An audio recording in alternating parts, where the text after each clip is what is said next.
Arestado ang isang lalaking hinihinalang tulak ng ilegal na droga sa lungsod ng Manila. Nasabat sa sospek ang mahigit 8 gramo ng shabu. Si Emil Sumangin, naka-alerto 24. Eksklusibo. Pag nakita na natin yung Holy Chapel sa kanan niya, yung pinakatapat ng Meralco Poste, yun yung bahay. Tapos green siya na gate na may barbed sa ibabaw, yun yung bahay. Ang target ng operasyon, kinilalang si Michael Teodoro. Umano'y nagpapatakbo ng bagsakan ng ilegal na droga sa area ng Blumentritt, Maynila. Makapananghali kanina, tumimbre na ang asset. Lumutang na raw sa area ang suspect. All teams, yung subject natin nasa labas ngayon, nakaubad, naka-checkered na shorts. Dito na gumalaw ang mga operatiba. Napaulat na lalaban tong target, mag-ingat pa rin tayo. Good luck. Ayan yung poste na yun, yun yung poste na yun. Kapansin-pansin ang grupo ng mga standby na mabilis na nagmulasan nang pumasok ang operatiba. Ayan. Ayun ang bahay yung bahay. Saan tao? Sinalakay na ang target.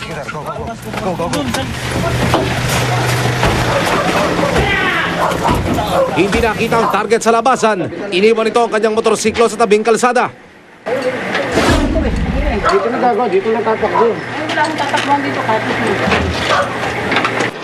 Sa ikalawang palapag ng kanilang bahay nakuha, mabilis itong pinatapa habang kiniklear pa ang area.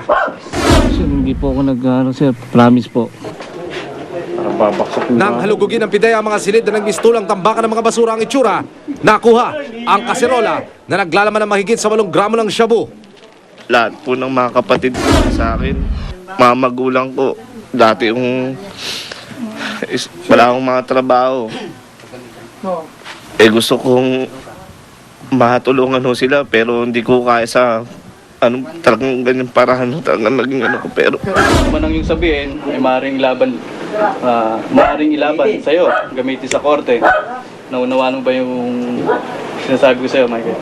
tapos Siya ang source talaga rito sa area. So, may sinasandalan siya. Nagbunga ito base dun sa, siyempre, sa case build-up, intelligence build-up ng mga tropa natin. Marami ho bang sumbong na kayo natanggap tungkol dito? Marami na rin. Kinumpis ka rin ang cellphone ng suspect. Nakita sa inbox nito ang mensahe na umunoy mula sa mga lookout na tumitimbring, tumakbo ka na.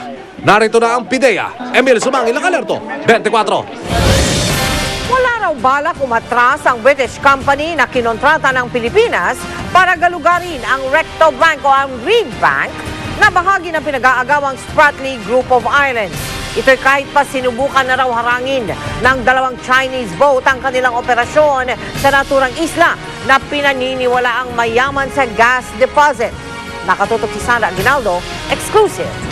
Ito ang halimutan ang magsagawa ng seismic work ang Forum Energy Philippines Corporation sa Recto Bank Basin noong Pebrero. Ang Forum Energy ay isang British-owned company na kinontrata ng gobyerno ng Pilipinas para pag-aralan kung gaano karami ang gas sa Recto Bank Basin. Matatagpuan ito 80 nautical miles mula sa Palawan, parang layo mula Maynila hanggang Bataan lamang.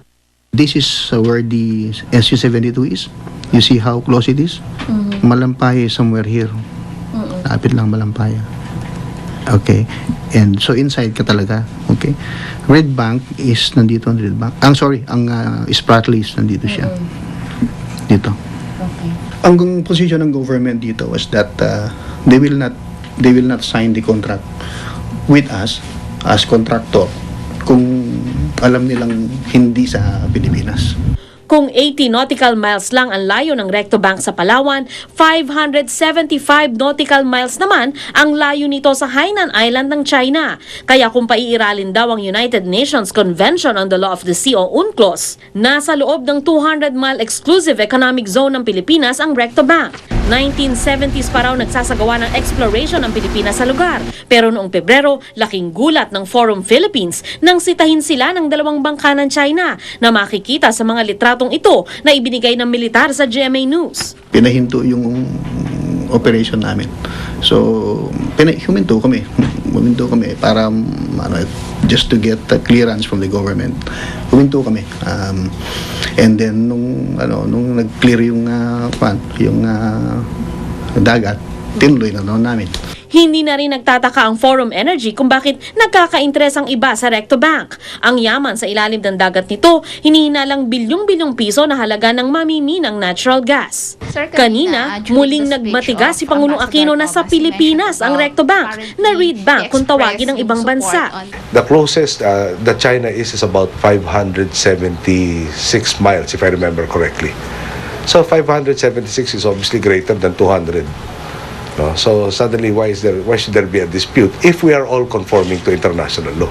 Ang ambassador naman ng Amerika sa Pilipinas nangako na patuloy na makikipag-ugnayan sa Pilipinas sa issue ng South China Sea na tinatawag na ngayong West Philippine Sea.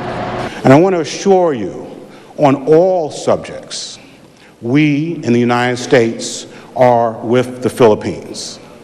The Philippines and the United States are strategic treaty allies. We are partners. We will continue to consult and work with each other on all issues, including the South China Sea and Spratly Islands. Sandra Aguinaldo, Nakatutok, 24 Oras.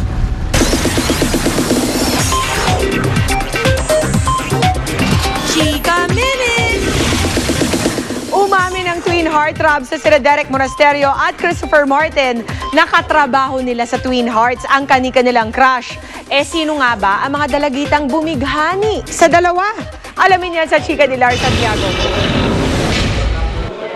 Pinaka-close sa mga lalaking twin stars sina Derek Monasterio at Christopher Martin. Maging sa ini-endorsong clothing brand, sila ang magkasamang pumirma ng kontrata.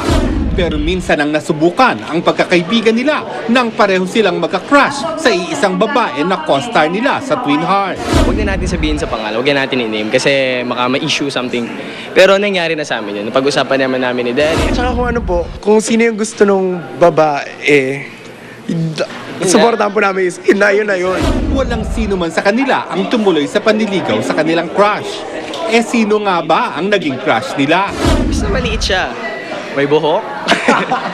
May mata. May mata. Ilong. Hindi, basta maliit siya.